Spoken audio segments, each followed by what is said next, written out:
So it's my pleasure to have my favorite teacher, uh, Dr. Javed Iqbal. He came from Bahawalpur to visit us, and when we were in medical school, he was with us in the first, second year. Then he moved to Bahawalpur, and we still remember, mashallah, he wrote a poem called Yadein, and it had such an impact on the students, and they loved it. And his thing about at that time, we remember him being very smiling all the time. So I was very happy. Then he moved out, and then things, we realized that we Mr.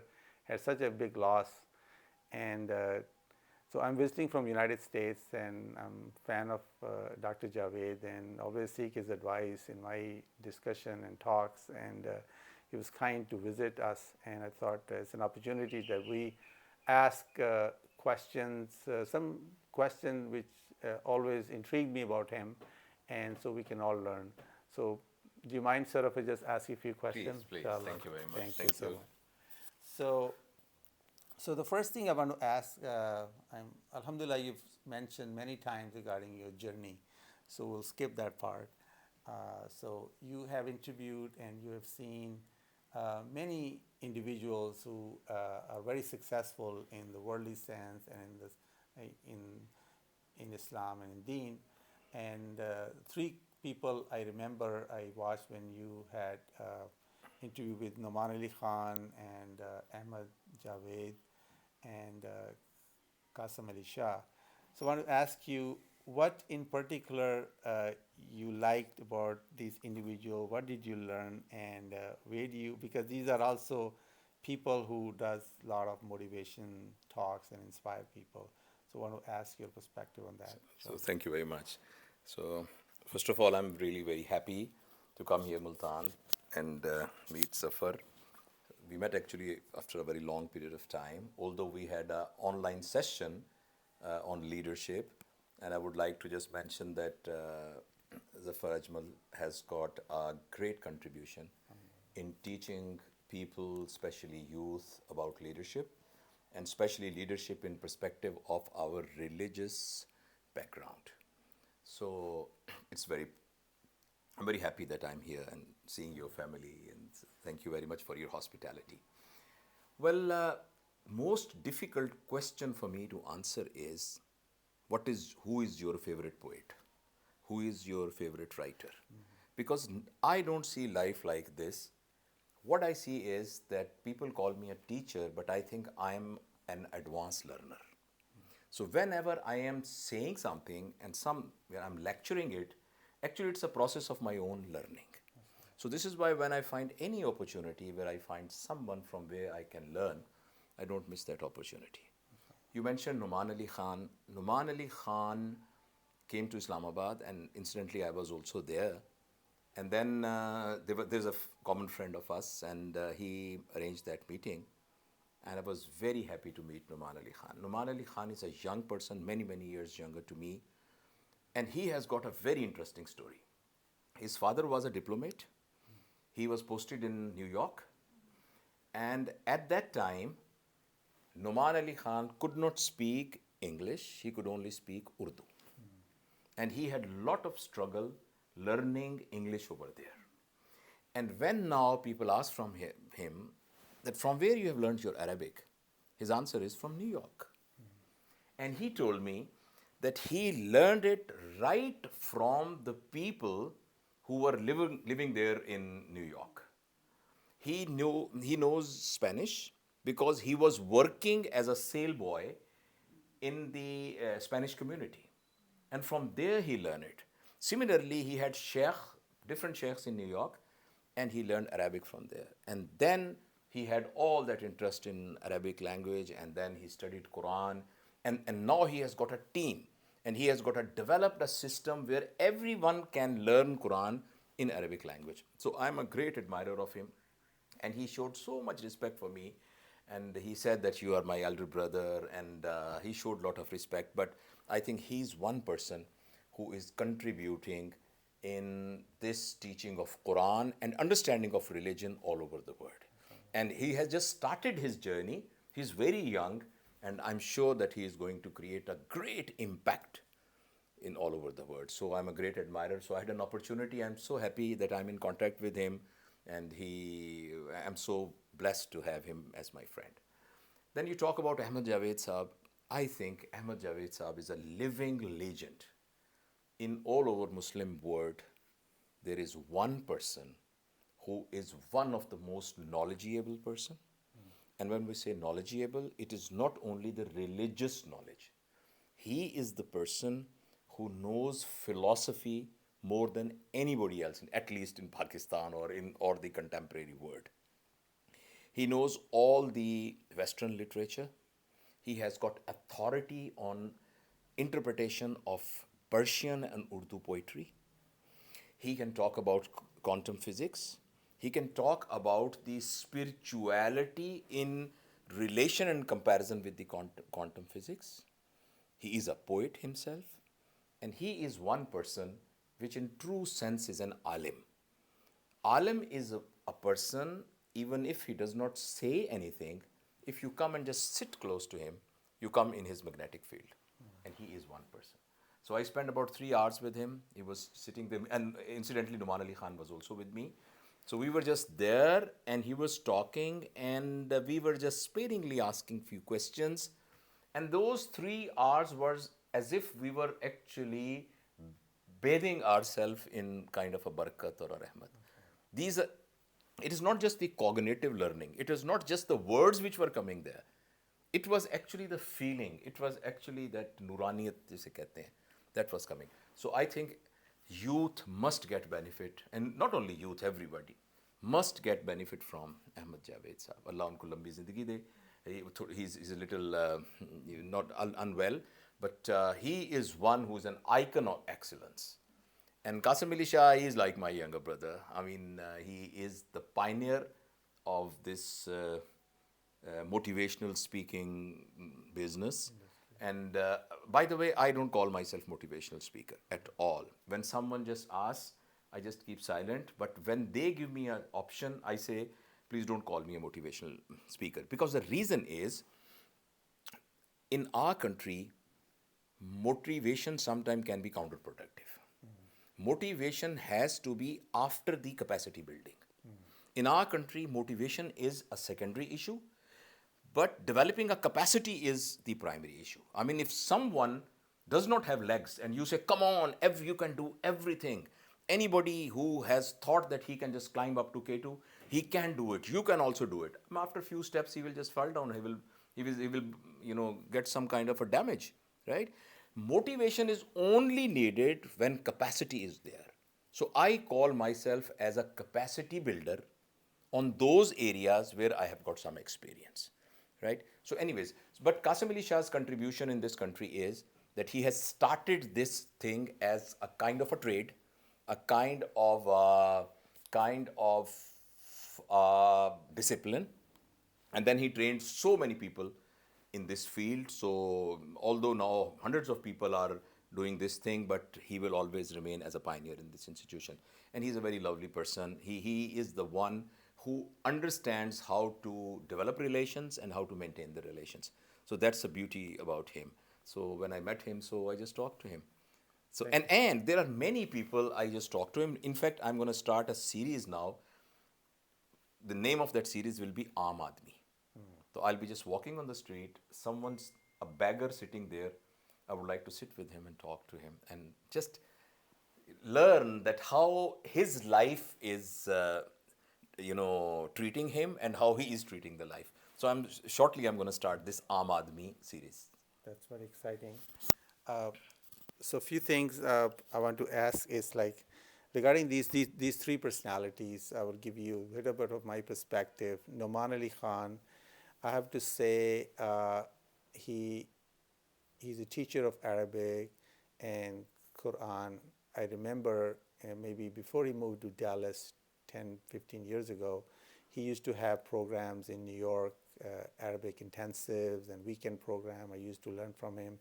My father also visited him. He frequently visited New Jersey. Actually, I saw him like 2 weeks ago. He came to New Jersey. And the Bayana Institute, what he has is, mashallah, is a treasure. And I learned so much from him, not only the religious knowledge, but also his background in business and design, which I did not know. So all his Bayina website and thing which he did was his own thing.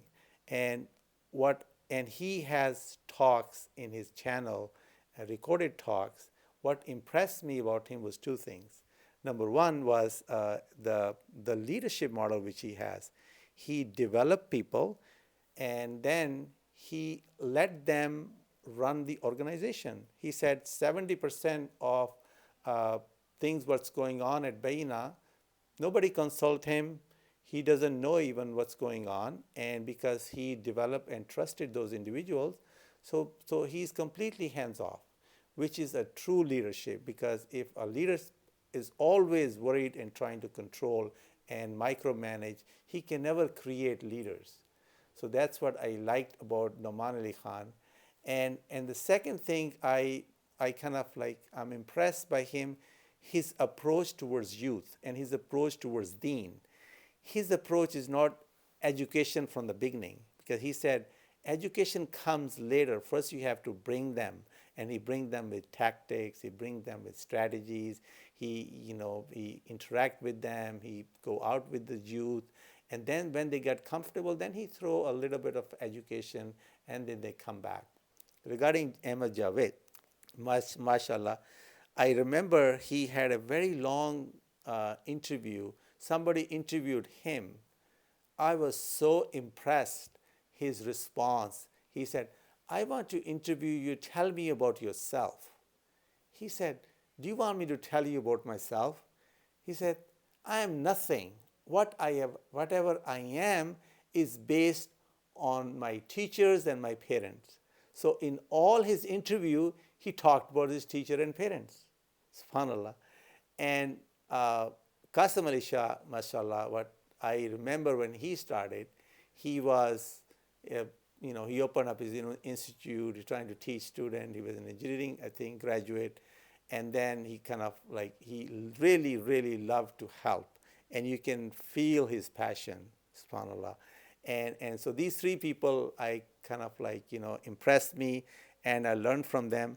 So, sir, the next question I have is just like, basically I want to see how the motivation industry, I know you don't want to be called motivation speaker, but it is going very, like, it's improving and it's proliferating very rapidly, even in the United States, especially the Noman Ali Khan, the Qasim Ali Shah has a lot of training and training people. He trained a lot of people. So there are a lot of people who are specialists and trainer now.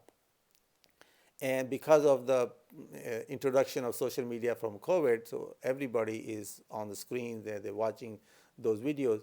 What do you think are some of the positives and the negatives of this motivation industry in general? Because I see a lot of talks and a lot of channels are out there, but do you think we have a transformation and implementation of that knowledge with people? Yeah, thank you very much. It's a very interesting question, because this is true that recently there has been an upsurge of motivational speakers and it has been introduced as an industry now. And not only industry in a sense that the corporate industries, they require for their accreditation some kind of trainings. So this is why they need people who are trained in it and they can teach them. But along with that, this has also been an industry in a sense that now people can earn money through social media. So this is why, and this is why it has become it is flourishing. But as far as my opinion about this is concerned, that the we were just talking about that dopamine surge, and what is the role of dopamine in the modern man's life, and how that dopamine receptors are inflated. This multiple videos available all the time on the social media actually has created a kind of an addiction in some of the people. And many of the people I know, they watch those videos not that they are going to learn and implement it on their life, but because that gives them a pleasure. And that is also a kind of a dopamine addiction. But that does not mean that good stuff, good creative things should not be there on the social media. However, there has to be some kind of censor. There has to be some kind of a personal discipline so that one can create a balance between what is the input and what is actually related to a person. So, just watching everything, whatever it is available, is in our terminology called ilm ghair nafi. Because, in Punjabi, they used to say, our elders, कि ilmo bas kariyo yaar, ikko alaf tere darkar. So perhaps they were talking about that knowledge, which is actually not knowledge but the information. And information actually does not do anything good or bad to us. Maybe it can do some bad to us. It's just a burden or a memory. So one has to be very choosy that in this whole shower of information, which one is related to me, which one is pertinent to me. And we in our religious teaching has got a very nice word, ilme nafe. Though any knowledge which is going to impact my life in a positive way and which is going to make me someone who can create an impact on someone else's life in a positive way is ilme nafe. Or anything which is going to affect my this life positively or my life hereafter positively, that's an ilme nafe. So, as a profession, very nice. Some people who have got, aptitude of it, and they get a training, they must go in it. But for a common person, it is very important that one must discipline himself about it or herself. Thank you so much. Just gonna ask you now, we're gonna switch gears, and because you're a physician, alhamdulillah, you have practiced medicine and performed surgeries for many, many years, and you've seen the medical community in Pakistan, in Punjab. You were involved with FCPS training in the past, and I remember growing up, my father used to bring those specialists, Dr. Hayat Zafar, Dr. Rauf, Dr. Shabir Ahmed Nasser, to his village in Panchkasi, where we are from, because my grandfather and my grandmother, they will not come see a doctor. They'll pay a specialist and they'll come and see him. And I remember, I mean, that was one of the reason the role doctor played in the care that I become a doctor. That was the motivation for me, because I will see the care, the respect they get when they come and see you.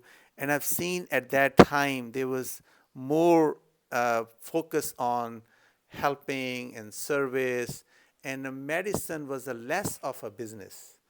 But over the years, I've seen such a change in our medical community, proliferation of private medical institutions, and the standards have gone down, although the criteria to get into medical school is difficult.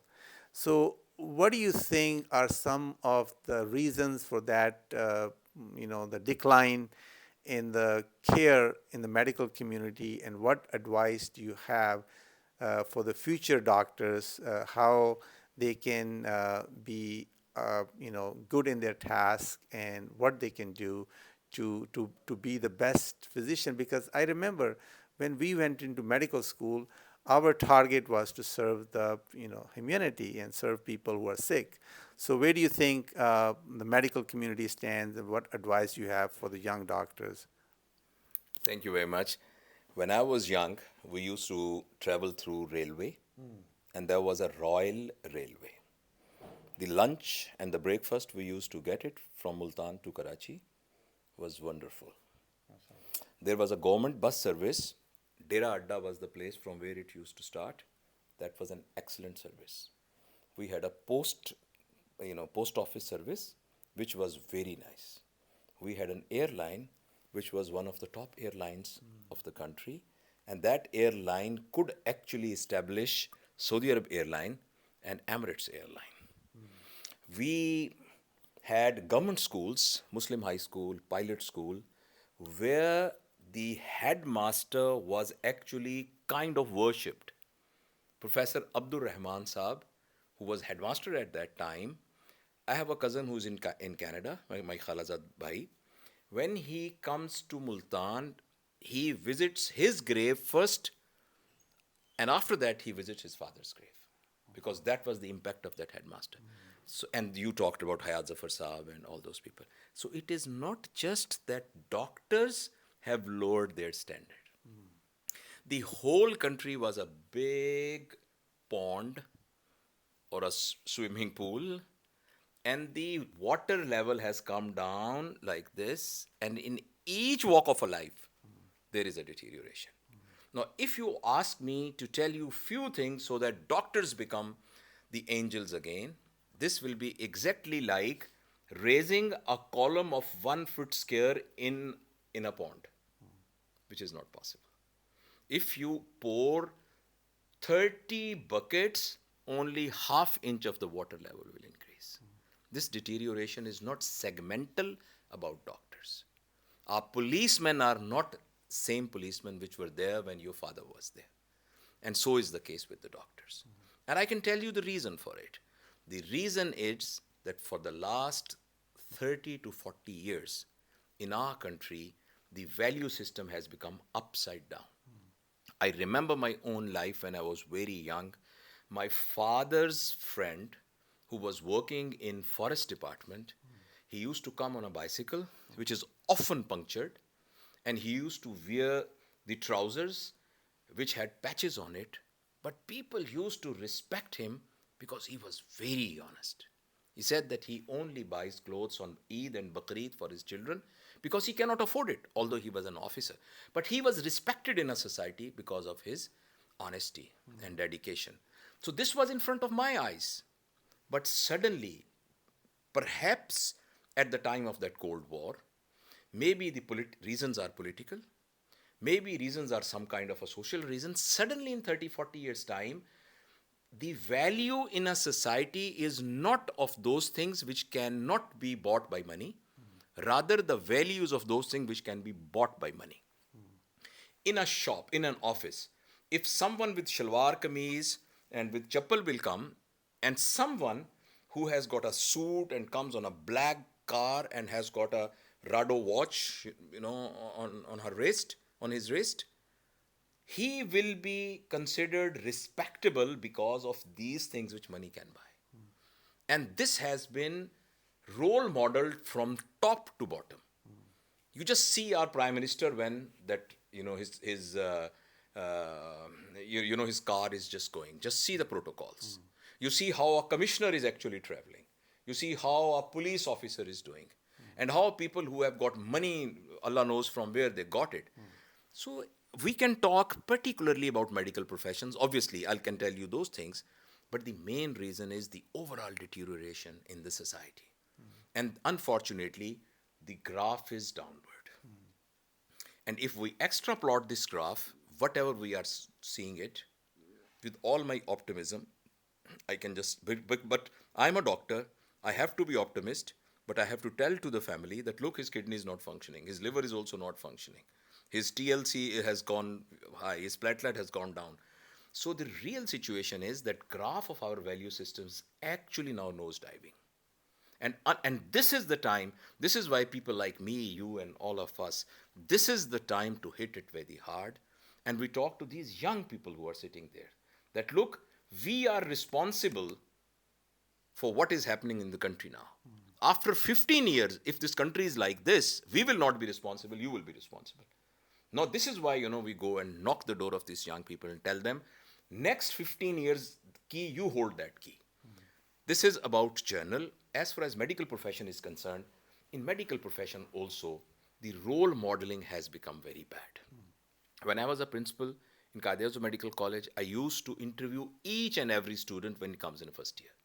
So there was a very brilliant boy. I asked from him, what do you want to be, son? Said, I want to be a neurosurgeon. I said, why? I was expecting that he will tell me that since there is a scarce, there is deficiency of neurosurgeons here. I want to just explore this, complex machine, and I will just, invent something more. No, no, he didn't say that. He said, sir, because neurosurgeons are richer. And the irony is, he was right. And that is the reason he wanted to be a neurosurgeon. So, unfortunately, they are very good people, but unfortunately, there's a bad role modeling. And children have got very strong senses. If, for example, a father and a mother has got a conflict, although they are not saying anything, in words, a 2 years old child knows what is going on in my parents' mind. Similarly, the medical students are very sharp now. They know that their professor comes at 11 o'clock. They know when a professor goes to Lahore for a personal work, his room is booked by a pharmaceutical company. In his clinic, he has got medicines, which are a second class medicines. It has got the same price as a branded one, and they are sold on the same price, but he gets it 10 times less price, and the rest of the money goes to his pocket. When he knows that when he is referring a patient to the lab gives them a kickback, then these things are actually not as a good or bad, but as a right, as a pattern comes in that students. So I know, some of my colleagues will be very much angry with me, but this is a bare truth that we have role modeled it very badly. In our country, I tried my best to just take it as a moment. The relationship with pharmaceutical company and the doctors have to be monitored, have to be disciplined, and there is a lot of irregularities about it. Right? And other ethical issues. One very important thing, I mean, you work in America. I remember I worked for some time in Australia. Office times used to start at 8 o'clock. If anyone comes at 8:15, there is no register, there is no punching of the card. But for 10 times he will say, I'm really sorry, I was stuck in traffic. Please, I'm sorry. And the other person is saying, no, no, it's all right, but still he's so guilty. So I'm really sorry that I came 15 minutes late, right? But here, when I was principal, the most difficult task for me was how to tell to the people that your pay is for 8 hours starting from 8 o'clock to 2 o'clock. Such a simple thing. So there are a lot of things which are responsible in medical profession: lust for the money, bad role modeling, and very faulty induction system into the medical college. So this is why many of the young boys who got 1100 marks out of 1100 marks, but they are not potentially good doctors. Because that system, that filter which just let them into the medical college, that is not an appropriate filter. So these are some of them, but there may be many more as well. So I would just ask you, and I'll just share you my experience being a doctor. And when I was trained here yesterday, I had the talk and conversation regarding memorization of facts, right? And actually, in the West now, because of the availability of internet and having those facts on our fingertips, they are trying to get rid of those requirements where you have to just remember and memorize so many of those facts. So when I graduated from medical school in Pakistan, and I remember we had this conversation that for some reason, the reasons you mentioned, the lack of morality and lack of ethics and decline in all the fields in Pakistan, I think part of it, it's the our losing our values in faith, and because Islam has answers, we've left all those. And so I said to you earlier that Alhamdulillah, I've learned Islam more and better when I went abroad in USA, and I become a better doctor when I went to You USA. became a better Muslim. Alhamdulillah. So my point is like how the system of education, although I'm sure it has changed, it's not the same, but still the concept of learning and love of learning. I teach a lot about this. Like, you really want to foster. My niece this morning, I had the conversation with her, and I said to her, if you have an interest in a subject, interest in an area, and you can go beyond and learn on your own and at night and stay at night and don't get tired and you're still inspired, you're doing it all on your own. In my path, I've done the same thing, because whatever you're passionate about, you do not really care for time, because you have interest and you develop so many new ideas. And I find this is the reason and this is how we become creative.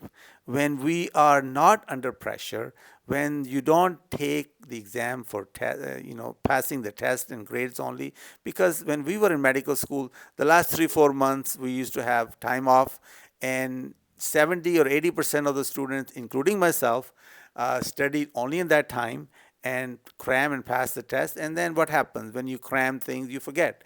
So, any changes in terms of the approach of medical education, in terms of system learning, in terms of case based or problem based learning, so people and the students can relate? I still remember the way Dr. Akila Bhutta, she was our pathologist.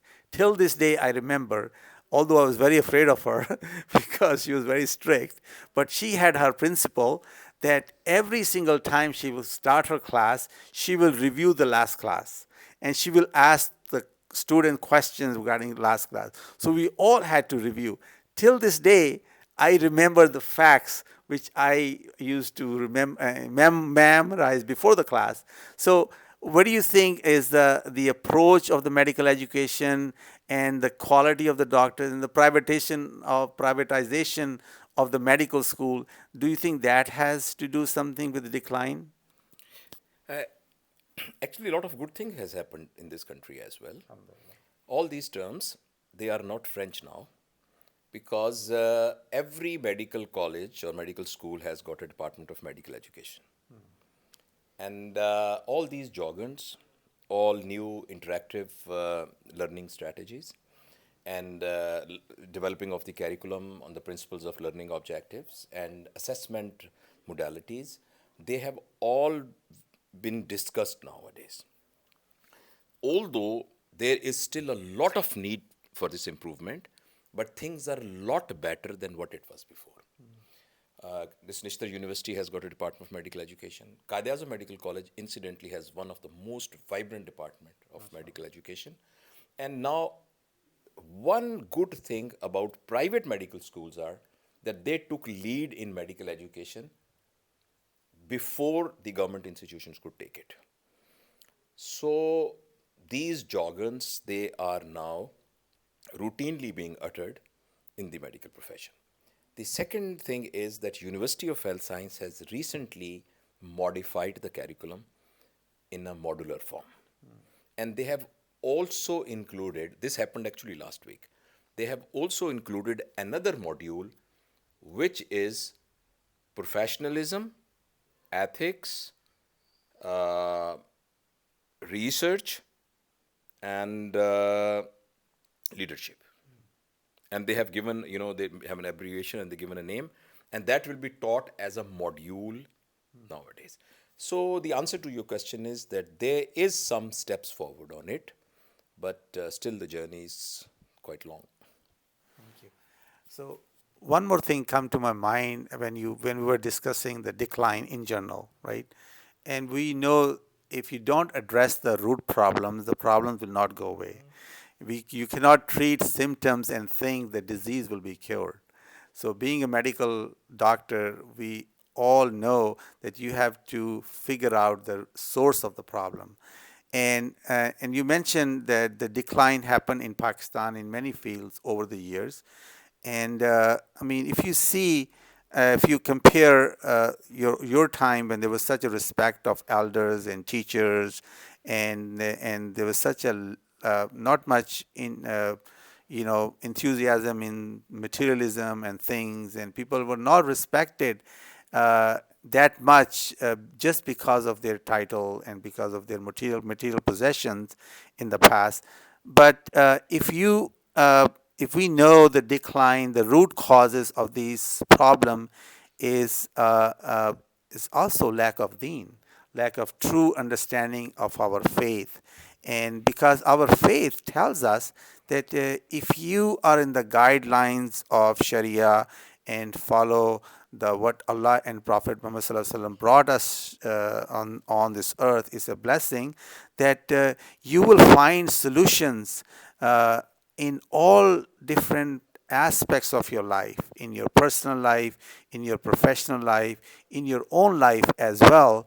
So, do you think uh, there is a role of connecting and missing that link and connecting that dot of going back to the roots of our faith and helping people learning Islam, and the real purpose of Islam was to change and transform human beings, and this is how you transform societies, right? So is motivational speakers and people who are educators, can they uh, connect that dot or bridge that gap in somehow, some way? Yeah, thank you very much. It's a very, very interesting topic. Pakistan is the country which has got the maximum mosques. You go to any house of Pakistan, they have got copies of Quran. Pakistan is a country where we all the time talk about religion. Pakistan is a country where we make strikes because of blasphemy reasons and all that. Pakistan is a country where there are milads and all those things, and we are very sentimental about it. But Pakistan is the country which is on corruption, stop on the corruption. Pakistan is a country which has gone down because people have looted money from here.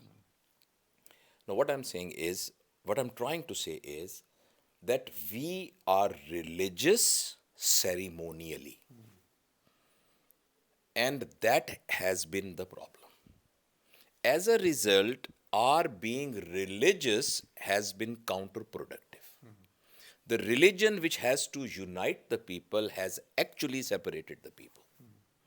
And most of the energies of religious clergy, their direction is not vertical, their direction is horizontal, which means whether we have to hold our chest from here during namaz or here, my energy is actually wasted on this point horizontally. This is just an example. Sure. There is a Shia Sunni breach. There is a Deobandi Barelvi breach. There is then Salfi another breach, and all those things.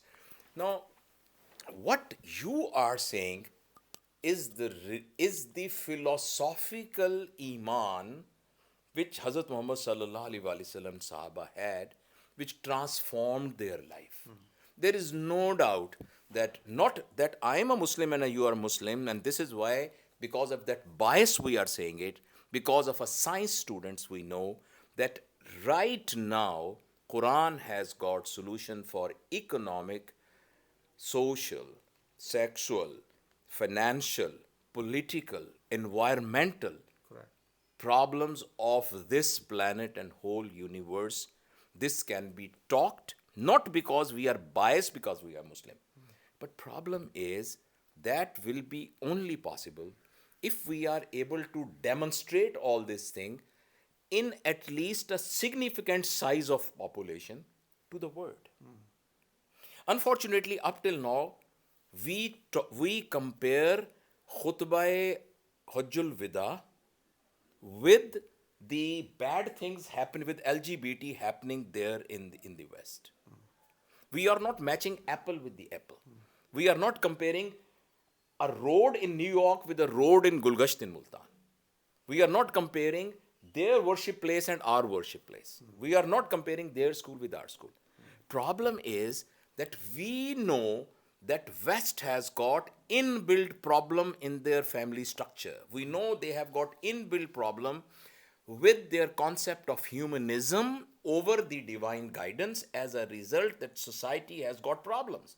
As a result, they are having psychiatric problems. As a result, they have a scattered family system. As a result, their birth rate is low. As a result, they have got a different type of psychiatric problems, drugs, and all those things. But my problem is I have failed to show them an alternate, which is there in the books, but not in my body. So, answer to your question is that yes, all of us must work hard to create a kind of environment where instead of our sermons, our acts should demonstrate. And I must congratulate you because you mean all those Pakistani and Muslim diaspora which are there in the West, and I know in my heart that you are better Muslim than us because you actually present a community there which has got a better life than the Western life while you are Western. So, answer to your question is that this is very, very important for us, and we will be answerable about it not only in this dunya but akhirat also, if we will not act upon the deen and if we will not spread it to the other people. So, I yes, it is very important. The other thing which I want to just add is that in Pakistan, this should happen, but simultaneously, the root cause of the problem right now are two. Number one, unstable political system in which the power structures have got a tendency to use their powers illegitimately. And number two, lack of a justice system which can be a watchdog, which can act like a monitor and can hold someone responsible if someone makes mistake. If we have to start it from Pakistan, if we develop a good political system and a solid, justice system, where where justice is dispensed indiscriminately and to everybody, then this will be a very good ground where we can actually flourish our faith, where we can practice, according to our faith. And hopefully we can create a role model for the whole world.